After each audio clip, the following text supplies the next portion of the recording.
செய்தோம். அந்த சிவலிங்க பூஜைக்காக 1000 பேர் ஒன்று கூடி யாகம் செய்தோம். எப்படி என்றால் மல்லிகை பூவால் செம்பக மலர்கள் எல்லாம் எடுத்து வந்து அந்த சிவலிங்கத்திற்கு பூஜை செய்யும். அதையும் எப்படி செய்த வேண்டும் என்றால் மல்லிகைதான் மலர் எடுத்து மலர் பூஜை செய்து வந்தோம்.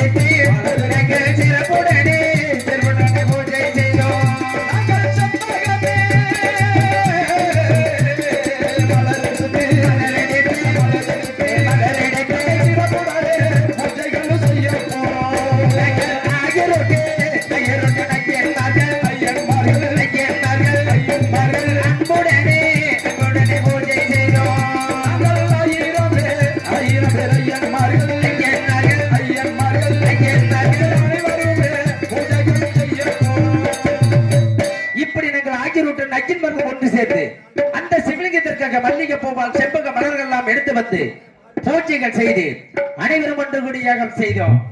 யாகம் முடிந்து கண் விழித்து பார்க்கும் தருவாயில் ஆகாயத்து எழுச்சிகளையாகப்பட்டது. எனது பூஜைக்கு அருகாமலே விழுந்திருந்தது. என்ன ஆச்சரியமாக இருக்கிறது.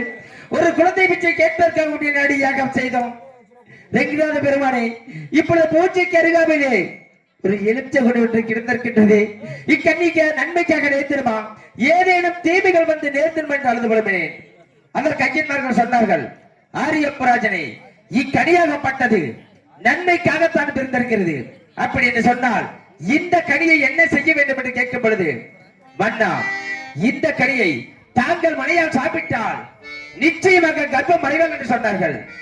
ஐயன்மார்கள் சொல் கேட்டு அக்கனியை எனது மனையால் சாப்பிட்டால் 10 மாதத்திற்கு பிறகு ஒரு அழகான பெண் குழந்தை பெற்றெடுத்தாள். அக்குழந்தைக்கு ஆரியப்புராஜனுக்கும் அன்னத்துளசிக்கு மகளாக பிறந்த காரணத்தால் ஆகிய வீட்டில் ஐயன்மார்கள் தவத்தில் பிறந்த காரணத்தால் அந்த குழந்தைக்கு ஆரியமாலா என்று திருப்பெயர் வைத்தோம். என் மகள் ஆரியமாலா பிறந்த சந்தோஷ காரணத்தினால் நாட்டு மக்கள் அனைவரும் வரவழைத்து மாவிலை தோரணங்கள் மின்வில கலைஞரம் ஏற்பாடு செய்து நாட்டு மக்கள் அதை கேட்கவில்லை என்று சொன்னாமல் தான தர்மங்கள் முடங்க செய்து இருந்தாலும் எத்தனை தான தர்மங்கள் முடங்க செய்தாலும் கூட வெகு ஆண்டுகளுக்கு பிறகு குழந்தை பிறந்திருக்கிறது. இந்த குழந்தை ஜாதகம் எதிர்காலம் எப்படி இருக்கிறது என்று அந்த நாள் அரண்மனை ஜோதிடரை வரவழைத்து ஜாதகத்தை கணித்து பார்த்தேன். ஜாதகத்தை கணித்து பார்க்கும் தருவாயில் ஜோதிடர் தெரிவித்தார், மன்னா தாங்கள் குழந்தை பிறந்த நேரத்தில் எக்குறையும் இல்லை மன்னா, ஆனால் ஒரு சிறிய குறை என்று மன்னாடு தெரிவித்தார். ஜோதிடரே, சிறிய குறை என்று தெரிவிக்கின்றீர்களே, அந்த குறையாகப்பட்டது என்னென்று கேட்கும் பொழுது, மன்னா இக்குழந்தை 16 வயது நிரம்பியவுடன் பருவம் அங்கேற்கும் தருவாயில் ஒரு தேவகுமாரன் சிறையை விட்டு சென்றிடுவான் மன்னாடு தெரிவித்தார். இப்பெண்ணை சிறப்பவரை பாச்சூர் நத்தம் பரந்தமிழ் வேட்டிலே வல்லத்து மகள் ஆலயத்து முன்பாக கழுகுமரம் ஒன்று பிறந்திருக்கிறது. யாரோ இந்த பெண்ணை சிறைத்தால் அந்த களமரத்தில் போட்டு அடிக்கும்படி ஜாதகத்தில் உள்ளது மன்னாடு தெரிவித்தார். ஜோதிடரே, தவமாக தவம் இருந்து ஒரு குழந்தையை பெற்றெடுத்தேன். அந்த குழந்தையாகப்பட்டது மாற்றம் ஒருவன் வந்து சிறைக்க வேண்டுமா? நிச்சயமாக முடியாது. அவன் எப்படி சிறைப்பன் என்று பார்ப்பதற்காக அன்றொரு நாள் ஊருக்கு அப்புறம் அகல குழிகளை வெட்டினேன்.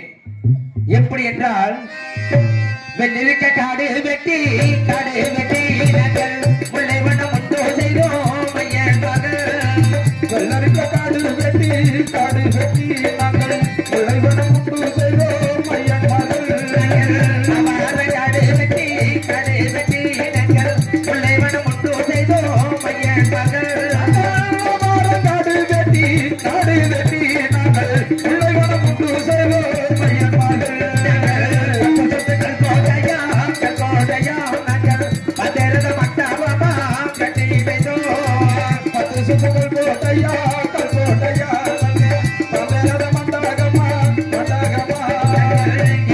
கல்கோட்டையா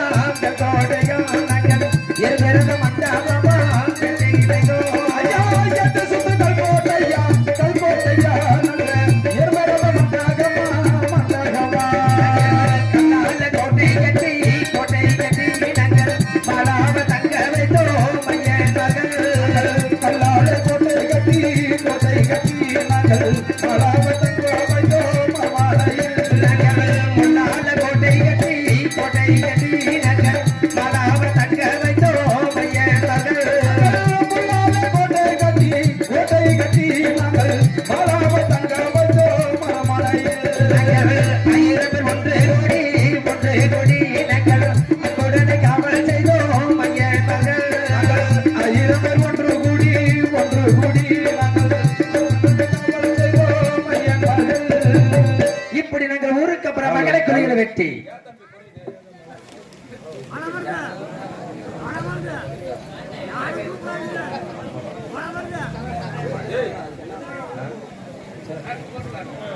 ஊருக்கு அப்புறம் மகளை குறிகளை வெட்டி 10 சொத்து கல்கோட்டை பாப்பிரத மண்டபம் 8 சொத்து கல்கோட்டை எருபேரத மண்டபம் கல்லாட முள்ளாடம் கோட்டையில் கட்டி எனது மகள் ஆரியமளவை தங்க வைத்திருக்கிறோம். அது மட்டுமில்லாமல் எனது மகள் ஆடிப்பாடி விளையாடுவதற்கு நந்தமனத்தை அமைத்து கொடுத்து 1000 தோழி பெண்களும் துறையோடு வைத்திருக்கிறோம். அது மட்டும் இல்லாமல் கருப்புடையா கருவாளிலே காவலிலே காக